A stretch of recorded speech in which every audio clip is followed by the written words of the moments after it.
Hi, ഞാനൊരു NEET re repeater ആയിരുന്നു. ഞാനൊരു സാധാരണ സ്കൂളിലാണ് പ്ലസ് ടു പഠിച്ചത്. പ്ലസ് ടുവിൻ്റെ ടുവേർഡ്സ് എൻഡ് ആയപ്പോഴാണ് എനിക്ക് ഈ ഡോക്ടർ ആവാന്നുള്ള ഡ്രീം വന്നത്. അങ്ങനെ ഞാൻ റിപ്പീറ്റ് ചെയ്യാൻ തീരുമാനിച്ച് സീനിയർ ഇൻഡിവിജ്വൽ ക്ലാസ്സിലെത്താണ്. വന്ന സമയത്ത് എൻട്രൻസിൻ്റെ വലിയ സംഭവം ഒന്നും അറിയണ്ടായിരുന്നില്ല, അത്ര നോളജ് ഒന്നും ഉണ്ടായിരുന്നില്ല. പഠിക്കാനാണ് പ്ലസ് ടുവിൽ പഠിച്ചാണെങ്കിലും ഒന്നും ഓർമ്മയൊന്നും ഉണ്ടായിരുന്നില്ല. ആൻഡ് ഇവിടുത്തെ നല്ല സ്റ്റഡി പ്ലാനും എക്സാംസും ഒക്കെ എഴുതിയിട്ട് ഫസ്റ്റ് റിപ്പീറ്റിൽ കുഴപ്പമില്ല, തിരക്കേടില്ലാത്ത സ്കോർ 510 എത്താൻ സാധിച്ചുള്ളൂ.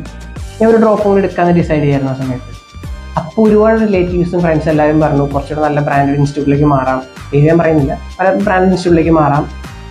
പക്ഷേ ഞാനും എൻ്റെ ഫാമിലിയും ഇവിടെ കോൺഫിഡൻ്റ് ആയിരുന്നു. കാരണം എനിക്ക് ഉറപ്പായിരുന്നു ഞാൻ ഇവിടെ പഠിച്ച് കഴിഞ്ഞാൽ എനിക്ക് നല്ല മാർക്ക് കിട്ടും. ആൻഡ് സത്യമായി എനിക്ക് സെക്കൻഡ് ഡ്രോപ്പിൽ 676 മാർക്കുണ്ട്. എന്നൊരു ഗവൺമെൻറ് സീറ്റ് ഉറപ്പാണ്. ഇപ്പോൾ എനിക്ക് പറയാനുള്ള എന്താ വെച്ചാൽ നമുക്കൊരു ഡ്രീം ഉണ്ടെങ്കിൽ, വർക്ക് ചെയ്യാനുള്ള മനസ്സുണ്ടെങ്കിൽ, സപ്പോർട്ടീവായിട്ട് ടീച്ചേഴ്സും കൂടെ കിട്ടിക്കഴിഞ്ഞാൽ ഒബ്വിയസ്ലി നമ്മൾ എന്തായാലും ക്രാക്ക് ചെയ്യും.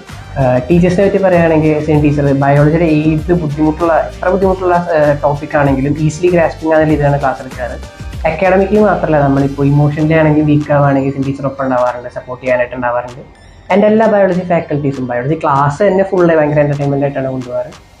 പിന്നെ ഉജ്ജ്വല മിസ് ഒരു മാസ്റ്റർ മൈൻഡാണ് ഫിസിക്സിൻ്റെ. ബാക്കി എല്ലാ ഫിസിക്സ് ഫാക്കൽറ്റീസും ഉജ്ജ്വല മിസ്സും ഇൻക്ലൂഡ് ചെയ്യുന്നത് ആ ഫിസിക്സ് ഫാക്കൽറ്റി ഗ്രൂപ്പ് ഭയങ്കര അടിപൊളിയാണ്, ഒരു വേറെ വൈബാണ് അത്. ആൻഡ് കെമിസ്ട്രി ഫാക്കൽറ്റീസ് ആണെങ്കിൽ ഓർഗാനിക് ആണെങ്കിലും ഇൻഓർഗാനിക് ആണെങ്കിലും നമ്മുടെ ടെക്സ്റ്റ് റീഡ് ചെയ്യുമ്പോഴാണെങ്കിലും ക്വസ്റ്റ്യൻസ് ചെയ്യാനാണെങ്കിലും ഒക്കെ അവർ ഭയങ്കരമായിട്ട് കെയർ ചെയ്യാറ്. ഇതൊരു പ്രിപ്പറേഷൻ ടീം ഏറ്റവും കോറായിട്ടുള്ള സംഭവമാണ്. ലാസ്റ്റ് ടൈമിൽ റിവിഷൻ വരുന്നത്, ലാസ്റ്റ് 3 to 4 months വരുന്ന പീരീഡിൽ റിവിഷൻ വരുന്നത്. റിവിഷൻ ടൈമിലാണ് നമ്മുടെ ഫിനിഷിങ്ങോ നമ്മുടെ സ്കോർ കൂടുന്നതും എത്രത്തോളം നമുക്ക് എത്തിക്കാൻ പറ്റുന്ന നമ്മൾ ഡിസൈഡ് ചെയ്യാൻ പറ്റില്ല. അതിന് നമുക്കൊരു ബെറ്റർ സ്ട്രാറ്റജി എപ്പോഴും ആവശ്യമാണ്.